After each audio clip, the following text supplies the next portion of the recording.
नमस्कार मित्रों, आप सभी का हेलो हल्द्वानी में स्वागत है। 91.2 मेगाहॉट पर हम बोल रहे हैं उत्तराखंड मुक्त विश्वविद्यालय से।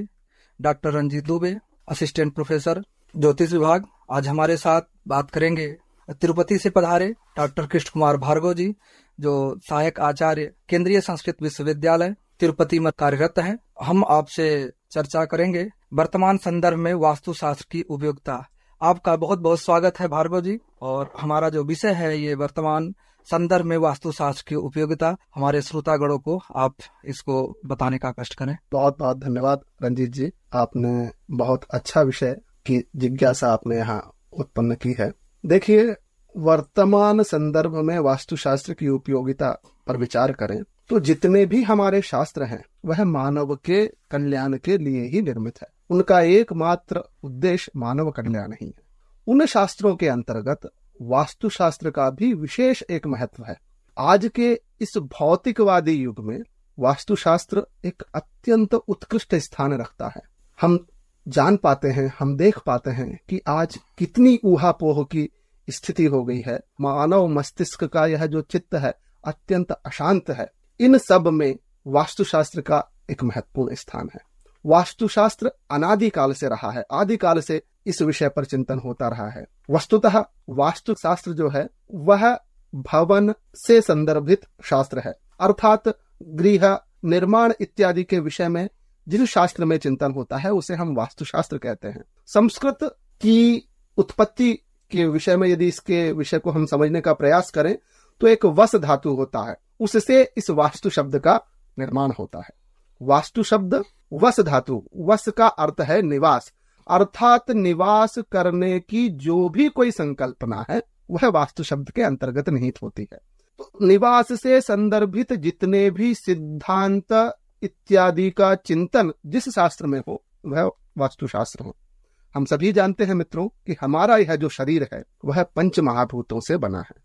क्षिति जल पावक गगन समीरा, अर्थात यह जो पंच महाभूत हैं इनका यदि सामंजस्य रहता है, जल तत्व, अग्नि तत्व, आकाश तत्व, वायु तत्व, पृथ्वी तत्व, यह पांचों तत्व यदि हमारे शरीर में सुव्यवस्थित तरीके से रहते हैं तो हमारा शरीर स्वस्थ कहलाता है। इनकी जो स्थिति है उनमें कहीं कोई वैपरीत्यता आती है तो हम रोगी हो जाते हैं। वास्तुशास्त्र भी इन पंच महाभूतों के आधार पर ही गृह निर्माण की संकल्पना से अवगत कराता है, अर्थात हमारे भवन में इन पंच महाभूतों का सन्निवेश किस प्रकार से व्यवस्थित रूप से हो, इस विषय का चिंतन वास्तुशास्त्र करता है।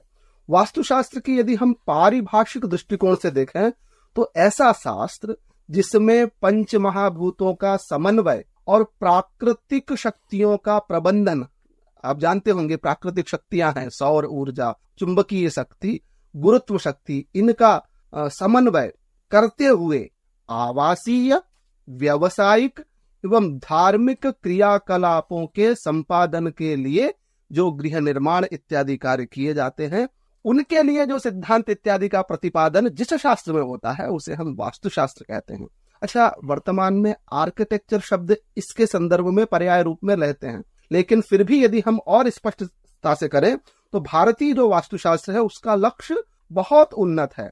इसका लक्ष्य केवल ईंट या पाषाण इत्यादि से एक गृह निर्माण करना ही लक्ष्यता की पूर्ति नहीं होती है, अपितु वह ऐसा भवन का निर्माण करने के सिद्धांत को बताता है जिसमें व्यक्ति स्वयं तो शांतिपूर्वक जीवन जिए लेकिन अपने परिवार के साथ सुख, समृद्धि, वंश वृद्धि इत्यादि उद्देश्यों की पूर्ति को लेते हुए भवन निर्माण के सिद्धांतों का प्रतिपादन करता है। तो यदि प्राचीन परंपरा से इसको देखें तो भवन निर्माण के ऐतिहासिक कई सारे हमें विषय उपलब्ध होते हैं, चाहे वह मंदिर निर्माण हो। भारतीय स्थापत्य कला अत्यंत समृद्ध रही है। आज के संदर्भ में यदि हम बात करें कि वास्तुशास्त्र की उपयोगिता क्या है तो बहुत ज्यादा है। क्योंकि मानव विभिन्न प्रकार के कार्यों में संलग्न है। उन कार्यों के कारण वह मानसिक रूप से कहीं ना कहीं कमजोर हो रहा है, और ऐसी स्थिति में यदि घर का जो वातावरण है, घर सुवास्तु जनित यदि नहीं बना है, वहां नेगेटिव ऊर्जाएं हैं तो निश्चित तौर पर उस पर और अधिक नकारात्मकता का प्रभाव बढ़ता है। सभी जानते हैं कि सकारात्मक वातावरण यदि हमें मिलता है तो निश्चित तौर पर हम किसी भी कार्य को अच्छी तरीके से कर पाते हैं। तो वास्तुशास्त्र एक सकारात्मक वातावरण क्रिएट करने के लिए विभिन्न पंच महाभूतों के माध्यम से एक सुव्यवस्थित भवन निर्माण के सिद्धांत की संकल्पना को देता है। देखिए, वास्तुशास्त्र के महत्व को हमारे शास्त्रों में बहुत अच्छी तरीके से प्रतिपादित किया गया है। हम सभी जानते हैं कि 4 आश्रमों में हमारा जीवन व्यतीत होता है। इसके लिए एक सुंदर सा श्लोक हमें प्राप्त होता है कि वानप्रस्थो ब्रह्मचारी यतिश्चैव तथा द्विजाः गृहस्थस्य प्रसादेन जीवन्त्येते यथा विधि।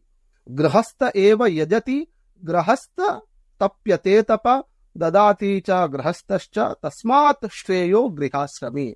वानप्रस्थ, ब्रह्मचारी या ये जो सन्यासी है, यह सभी लोग किस आश्रम के कारण जीवन जीते हैं? वह लोग गृहस्थ आश्रम के कारण ही। जो व्यक्ति लोग गृहस्थ आश्रम में रहते हैं उनके ही, हम आज के समय में टैक्स इत्यादि की बात करते हैं ना, टैक्स पेयर लोग, उनसे ही अन्य लोगों का जीवन यापन चलता है। तो जो गृहस्थ जीवन जी रहे हैं उनके कारण ही वानप्रस्थ में रहने वाले या ब्रह्मचारी में रहने वाले जीवन के लोगों का जीवन यापन संभव होता है। तो गृहस्थ आश्रम की महत्ता हमारे शास्त्रों में बताई गई है। अच्छा, गृहस्थ आश्रम कब परिपूर्ण होगा? जब वह अपने परिवार के साथ रहेगा, बंधु बांधवों के साथ रहेगा। तो इनके लिए जब साथ रहेगा तो किसी न किसी भवन की आवश्यकता होगी ना। तो उस भवन के निर्माण का सिद्धांत यदि हमें किसी शास्त्र में प्राप्त होता है तो वह वास्तुशास्त्र है। इसी के संदर्भ में एक और सुंदर श्लोक मिलता है कि स्त्री पुत्रादिक भोग सौख्य जननम धर्मार्थ काम प्रदम जंतु नामयनम सुखास्पदमिदम शीतांबु घर्मापहम वापी देव गृहादि पुण्यमखिलम गेहात् समुत्पद्यते गेहम पूर्वमुशंति तेन विबुधा श्री विश्वकर्मादयः। श्री विश्वकर्म इत्यादि ऋषियों ने गृह निर्माण की संकल्पना को सर्वप्रथम कहा। क्यों?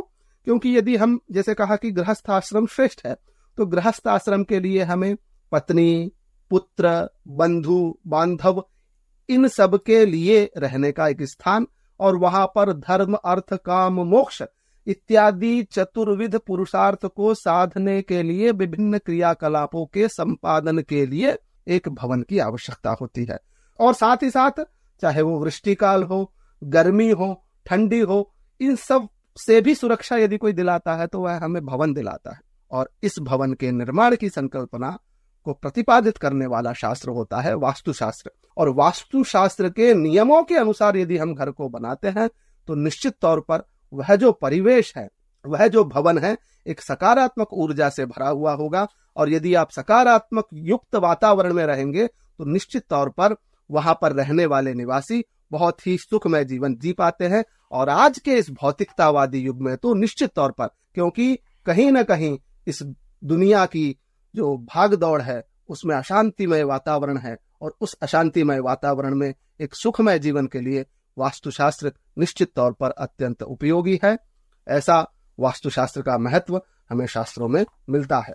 एक जिज्ञासा और है कि आज के परिप्रेक्ष्य में वर्तमान में भारत अपने देश में वास्तुशास्त्र के पारंपरिक प्रमुख अध्ययन केंद्र भारत में कौन कौन है? इस पे थोड़ा सा आप प्रकाश डालें। बिल्कुल, बहुत अच्छा रंजीत जी आपने प्रश्न किया है। जैसा अभी हमने वास्तुशास्त्र के महत्व को जाना, तो आपका यह प्रश्न एक अत्यंत ही उत्कृष्ट है रंजीत जी कि पारंपरिक वास्तु के केंद्र कौन कौन से हैं। आधुनिक परिप्रेक्ष्य में वास्तुशास्त्र चाहे व्यवसायिक दृष्टिकोण से देखें तो अनेक संस्थान हमें देखने को मिलते हैं, जिसमें कई अनेक संस्थान प्राइवेट रूप में भी कार्य कर रहे हैं। लेकिन परंपरागत, चाहे वह संस्कृत विश्वविद्यालय हो या आधुनिक विश्वविद्यालय हो, ऐसे केंद्र बहुत सारे भारत में स्थित है जहां पर वास्तुशास्त्र का पठन पाठन हो रहा है। पहला केंद्र तो यदि मैं बात करूं तो आपके जिस केंद्र में हम बैठे हुए हैं वहां भी इसका पाठ्यक्रम होता है डिस्टेंस के माध्यम से। यहाँ पर भी डिप्लोमा का प्रोग्राम चलाया जाता है उत्तराखंड मुक्त विश्वविद्यालय में। साथ ही साथ देश के कई ऐसे विश्वविद्यालय हैं जहां पर डिप्लोमा या सर्टिफिकेट से संदर्भित पाठ्यक्रम चलाते हैं, चाहे वह केंद्रीय संस्कृत विश्वविद्यालय नई दिल्ली हो, काशी हिंदू विश्वविद्यालय वाराणसी हो, संपूर्णानंद संस्कृत विश्वविद्यालय वाराणसी हो, कवि कुलगुरु कालिदास संस्कृत विश्वविद्यालय रामटेक नागपुर हो, महर्षि पाणिनि संस्कृत विश्वविद्यालय उज्जैन हो, राष्ट्रीय संस्कृत विश्वविद्यालय तिरुपति हो, श्री लाल बहादुर शास्त्री राष्ट्रीय संस्कृत विश्वविद्यालय नव दिल्ली हो, इत्यादि कई संस्कृत के पारंपरिक विश्वविद्यालय है जहां पर डिप्लोमा एवं सर्टिफिकेट माध्यम से इसका पठन पाठन, कई जगह पर इग्नू में भी इसका ओपन दूरस्थ केंद्र के माध्यम से इस विद्या का पठन पाठन हो रहा है। साथ ही साथ एक और आपको विशेष बात बताएं कि पारंपरिक विश्वविद्यालयों में श्री लाल बहादुर शास्त्री राष्ट्रीय संस्कृत विश्वविद्यालय नवदहली, जहां पर विधिवत रूप से शास्त्री आचार्य पीएचडी इसका पाठ्यक्रम एवं इसकी कक्षा वास्तुशास्त्र की, मतलब शास्त्री मतलब बीए के इक्विवेलेंट, आचार्य मतलब एमए के इक्विवेलेंट एंड पीएचडी विद्यावारिधि भी वास्तुशास्त्र में होती है। समानांतर वैसे ही दक्षिण के देश में एक राष्ट्रीय संस्कृत विश्वविद्यालय तिरुपति, बालाजी की प्रसिद्ध नगरी है, वहां पर भी इसका पारंपरिक रूप से शास्त्री आचार्य एवं शोध इत्यादि का कार्य भी वहां पर किया जा रहा है। साथ ही साथ कई आधुनिक विश्वविद्यालयों में भी वास्तुशास्त्र का पाठ्यक्रम संचालित है, जिसके माध्यम से भारत के अनेक छात्र इस शास्त्र को पढ़ पा रहे हैं, इस शास्त्र के विषय में अपना अध्ययन अध्यापन एवं ज्ञान संपादन कर पा रहे हैं। बहुत बहुत धन्यवाद भार्गव जी, आज हमारे विश्वविद्यालय में आप पधारने के लिए। आपको भी बहुत बहुत धन्यवाद रंजीत जी, एवं पूरे विश्वविद्यालय परिवार के सदस्यों को मेरा हृदय से धन्यवाद।